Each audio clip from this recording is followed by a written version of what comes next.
दोस्तों पिछले 3-4 सालों में एक चीज आपने जरूर नोटिस की होगी कि जब भी कोई क्रिकेट मैच, चाहे आईसीसी टूर्नामेंट या आईपीएल या किसी भी फॉर्मेट का क्रिकेट खेला जाता है, वहाँ फैंटेसी स्पोर्ट्स जैसे ड्रीम 11, माई 11 सर्कल जैसे अनेकों ऐप्स का बोलबाला रहता है। और क्रेज भी ऐसा कि डाउन से लेकर डस्क, ईस्ट से लेकर के वेस्ट, राइट से लेकर के लेफ्ट, क्रिकेटर्स से लेकर के एक्टर्स से लेकर इन्फ्लुएंसर्स, हर कोई भर भर करके इसे प्रमोट कर रहे हैं कि आपका ये काम मैं कर लेता हूँ, आप सिर्फ टीम बनाओ। ये मैं कर लेता हूँ, आप जाके ड्रीम 11 पे टीम बना लो और जीतो करोड़ों का फर्स्ट प्राइज, कभी 1, कभी 2 तो कभी 5 करोड़। भाई ये रकम तो बढ़ती ही जा रही है। आलम तो कुछ ऐसा रहा है कि पिछले साल इन्होंने इंडियन क्रिकेट टीम यानी हमारी नेशनल टीम की जर्सी के स्पॉन्सरशिप राइट्स भी खरीद लिए, वो भी 358 करोड़ का भारी भरकम अमाउंट देकर मार्च 2026 तक, जिसके बाद हमारी जर्सी पर ड्रीम 11 लिखा हुआ था। इसके अलावा 2020 के आईपीएल में भी ये लीड स्पॉन्सर बने 222 करोड़ रुपए देकर के। यार जब एक फैंटेसी ऐप इतनी भारी भरकम अमाउंट पे करे तो इसका मतलब तो साफ है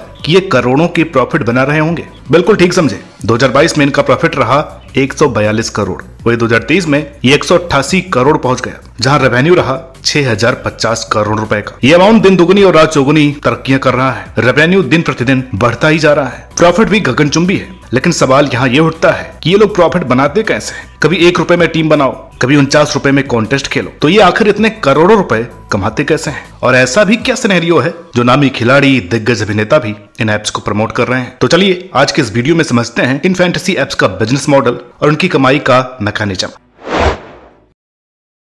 आपने अक्सर टीवी में, फोन में, बीच मैच में बार बार फैंटेसी स्पोर्ट्स का ऐड देखा होगा कि मैं ये कर लेता हूँ, तुम जाकर के ड्रीम 11 पर टीम बनाओ, महज कुछ रुपए में टीम बनाओ और जीतो हजारों, लाखों, करोड़ों, थोड़ी सी लागत पर ढेर सारा कमाओ। ऐसा वो ऐड आपको इन्फॉर्मेशन देता है। सबसे बड़ा सोर्स यही होता है किसी भी फैंटेसी ऐप का। आपने उनका ऐड देखा। अब क्योंकि वो ऐड कभी वर्ल्ड कप विनिंग कप्तान करता है तो कभी 5 ट्रॉफी जीतने वाला, जिन पर पब्लिक जान लुटाती है और इतना विश्वास तो करते ही हैं कि जब ये इतना सब कुछ जीत सकते हैं तो कुछ ना कुछ तो अपने हाथ भी लगेगा। तो ये लोग कुछ ऐसी मार्केटिंग करते हैं कि लोग खींचे चले आते हैं। मेरे और आप जैसे लोग इन एप्स को इंस्टॉल करके, टीम बना करके हम भी उन यूजर्स के कतार में एक नया नाम जुड़ जाते हैं। रिकॉर्ड की माने तो अकेले ड्रीम 11 ने 2021-22 के दौरान 21.6 बिलियन रुपए खर्च किए थे महज एडवर्टाइजिंग पर। बड़े बड़े कलाकार, नामी स्टार जैसे Rohit Sharma, Shubman Gill, Hardik Pandya, Sourav Ganguly, MS Dhoni, Aamir Khan, Shahrukh Khan, Chris Gayle, DJ Bravo, नाम तो ढेर सारे हैं जिनका फैन बेस भी 7वें आसमान पर है, क्योंकि इन्हें भी मालूम है कि इसके ही जरिए एक लंबी भीड़ जुटेगी और फिर बस जुड़ती ही जाएगी, जो कि टर्नओवर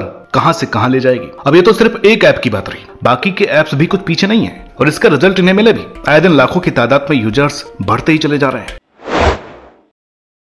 तो दोस्तों ऐप की ऐड आपने देख ली, उस मृगतृष्णा का पीछा करना शुरू कर दिया, आपने ऐप इंस्टॉल किया, लॉगिन किया। अब बारी आती है खेलने की। सबसे बड़ा इंपॉर्टेंट सोर्स किसी भी फैंटेसी स्पोर्ट्स ऐप में होता है उसकी एंट्री फीस का, जिसे पार्टिसिपेशन फीस भी कहते हैं। तो कई सारे कॉन्टेस्ट इस फैंटेसी एप्स में चलते रहते हैं, ना कि केवल क्रिकेट का। हाँ, आईपीएल के टाइम तो चारों तरफ क्रिकेट ही क्रिकेट होता है, लेकिन क्रिकेट के अलावा भी ढेर सारे गेम्स हैं जिनमें कॉन्टेस्ट चलते रहते हैं हर वक्त। बस ज्वाइन करने के लिए आपको वो ज्वाइनिंग अमाउंट देना होता है। अब कॉन्टेस्ट के हिसाब से उनकी एंट्री अमाउंट डिफाइंड होती है। 2022 की नीति आयोग रिपोर्ट का यह दावा रहा है कि आने वाले सालों में 10,000 करोड़ की डायरेक्ट इन्वेस्टमेंट रहेगी इन एप्स में भारतीयों द्वारा। और वर्तमान में करीब कम से कम 50 करोड़ भारतीय यूजर हैं जो कि इन एप्स पर एक्टिव हैं। ये कम से कम 2 एप्स पर तो टीम बनाते ही हैं और ऑन एवरेज अगर एक टीम यूजर 50 रुपए भी एक टीम पर लगाए और टीम 100 रुपए में बनाए तो भाई इस अमाउंट को कैलकुलेट करके लिखने में पेन की स्याही भी खत्म हो जाएगी। लेकिन इन एप्स का क्रेज नहीं, और इसी अमाउंट में से चंद करोड़ रुपयों का टोटल प्राइस पूल रखा जाता है। इन्वेस्टमेंट अमाउंट का कुछ हिस्सा प्राइज के तौर पर दिया जाता है, बाकी का पैसा इन कंपनीज के पॉकेट में जाता है। अब ये बात हम सिर्फ इंडिया की कर रहे हैं, सोचिए बाहर क्या यूजर बेस होगा। विदेशी लोग भी तो इन गेम्स को खेलते हैं। इनके बिजनेस मॉडल का एक और पहलू रहता है स्पॉन्सरशिप डील। अल्टीमेटली हम भारतीय हैं तो क्रिकेट के ही फैन जो कि फॉलो क्रिकेट को ही करते हैं और एंड ऑफ द डे देखते तो इंडियन क्रिकेट और उनके क्रिकेटर्स को ही हैं जो देश के लिए पसीना बहाते हैं, रन बनाते हैं, विकेट निकालते हैं। अब उनकी जर्सी पर स्पॉन्सर्स का नाम लिखा होता है। 140 करोड़ की आबादी वाले देश में जहां क्रिकेट धर्म है, एक चीज फॉलो होती है प्लेयर्स की, और जर्सी के भी एक एलिमेंट को नोटिस किया जाता है, जिनमें से एक है वो नाम। जैसे अभी ड्रीम 11, जिसे देख करके लोग उसके बारे में जानना चाहते हैं और जानकार अपना लक आजमाना चाहते हैं। करते करते एक नया नाम इस लिस्ट में जुड़ता जाता है और यूजर बेस भी बढ़ता जाता है। फिर कैश इनफ्लो और बूस्ट हो जाया करता है और इन एप्स को स्पॉन्सरशिप डील्स में रेवेन्यू शेयरिंग काफी रास आता है। आजकल काफी बोलबाला है स्पॉन्सरशिप का, वो भी फैंटेसी एप्स का। छोटे मोटे यूट्यूबर से लेकर न केवल लीग्स तक बल्कि नेशनल टीमों तक भी इनके चर्चे हैं और ये डील है जो इन्हें भारी मुनाफा दे जाते हैं। आपने गौर किया होगा कि कुछ कॉन्टेस्ट तो कॉमन होते हैं जो कि सभी यूजर्स के लिए उतने ही अमाउंट के रहते हैं, कोई कम ज्यादा नहीं, कोई फीस की गैप नहीं। लेकिन कुछ स्कीम्स या ऑफर्स सिर्फ न्यू यूजर्स के लिए ही एक्टिव रहते हैं, जैसे ₹1 में टीम बनाई या पहली बार ज्वाइन करने पर फर्स्ट डिपॉजिट पर 1500 का bonus, cashback offers, exciting awards. अक्सर फैंटेसी एप्स में ऐसे कई ऑफर्स, कई रिवॉर्ड्स मिलते हैं जो कि काफी अट्रैक्टिव होते हैं। ढेर सारे नए यूजर्स अपनी पहली ट्रांजैक्शन यही करना पसंद करते हैं। कई सारे प्राइवेट कॉन्टेस्ट ऑर्गेनाइज कराए जाते हैं जिसमें कि कई सारे गिफ्ट वाउचर्स, रिवार्ड्स, कई डिस्काउंट ऑफर देखने को मिल जाते हैं। ढेर सारे ऑफर्स हाल फिलहाल में चल भी रहे हैं जो कि टूर्नामेंट टू टूर्नामेंट डिपेंड करते हैं। यहाँ करोड़ की तादाद में यूजर्स आते हैं और इन्वेस्ट करते हैं, काफी पैसा लगाते हैं और शौक से खेलते हैं, जिससे कि भारी टर्नओवर मिलता है इन एप्स को। भले अंडर नोटिस्ड पर बड़ा ही कारगर तरीका रहता है किसी भी फैंटेसी स्पोर्ट्स के अर्निंग का ये सोर्स। दोस्तों, आपने अक्सर देखा होगा कि जब क्रिकेट मैच में बार बार कैमरा फोकस करता है कुछ चेहरों पर जो कि फैंटेसी स्पोर्ट्स की टी शर्ट पहन करके मैदान पर हाथ हिलाते दिख जाते हैं। बड़ी स्क्रीन पर उनका चेहरा दिखाया जाता है, खूब तारीफें की जाती हैं उनके दिमाग की, उनके स्किल की, क्योंकि भले ही इसे अक्सर लोग सट्टेबाजी या लक का गेम कहते हैं, बट है तो ये गेम ऑफ स्किल ही।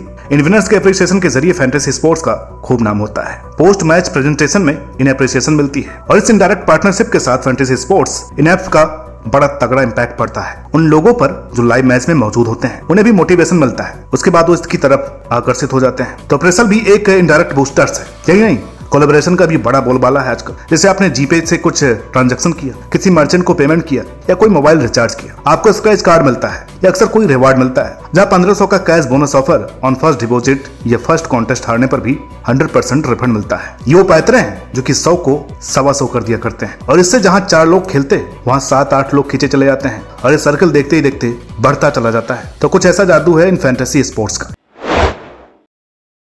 एक चीज आपने और नोटिस की होगी, कई बार नामी फैंटेसी स्पोर्ट्स एप्स एसएमएस या व्हाट्सएप मैसेज के थ्रू आपको तरह तरह के कॉन्टेस्ट की जानकारी देते हैं, यानी कि हर पॉसिबल कोशिश, हर वो मुमकिन प्रयास किया जाता है कि भैया किसी तरीके से बस एक बार किसी तरह आप उसे ज्वाइन कर लो, और आप ज्वाइन कर लेते हैं क्योंकि ऑफर ही कुछ इस तरह का रहता है। कुछ इस तरीके से डिजाइन किए जाते हैं कि आदमी मजबूर हो ही जाते हैं। इस तरह का एक सिनेरियो क्रिएट किया जाता है कि मन में आ ही जाता है कि यार एक गेम लगा करके देखते हैं, अब एक मैच जीत लिया, दूसरे मैच में उस प्रॉफिट को बढ़ा करके देखते हैं, और ऐसा करते करते मामला बढ़ता चला जाता है और पर्सनल इंटरेक्शंस भी बड़े हाई रिटर्न दे जाया करती हैं। फैंटेसी स्पोर्ट्स के बिजनेस की बुनियाद ही यही है। तो दोस्तों, ये था इन फैंटेसी स्पोर्ट्स एप्स का बिजनेस मॉडल जो कि गेम ऑफ स्किल मानी जाती है। इनके पास अपना कस्टमर बेस बढ़ाने के लिए एक नहीं, दो नहीं, अनेकों तरीके और तरह तरह के ऑफर्स, आइडियाज, मॉडल्स रहते हैं जिसके जरिए ये हर साल करोड़ के प्रॉफिट इंक्रीज करते हैं। तो उम्मीद करते हैं कि अब आपको इन फैंटेसी एप्स का बिजनेस मॉडल समझ में आ गया होगा। आज के इस वीडियो में इतना ही। अगली वीडियो किस टॉपिक पर चाहते हैं कमेंट करके बताइएगा। बाकी आपको क्या लगता है कि क्या ये एप्स सही है, क्या इनमें पैसा लगाना सही है, क्या जो बड़े बड़े सेलिब्रिटीज इन एप्स का प्रचार करते हैं या हमारी इंडियन जर्सी पर या हमारी लीग्स टीमों की जर्सी पर जिनके स्पॉन्सरशिप छपे होते हैं, क्या ये सही है, और अगर गलत है तो कितना गलत है, क्या ये गेम ऑफ स्किल है या प्योर सट्टेबाजी। तो मिलता अगली वीडियो में, तब तक के लिए नमस्कार।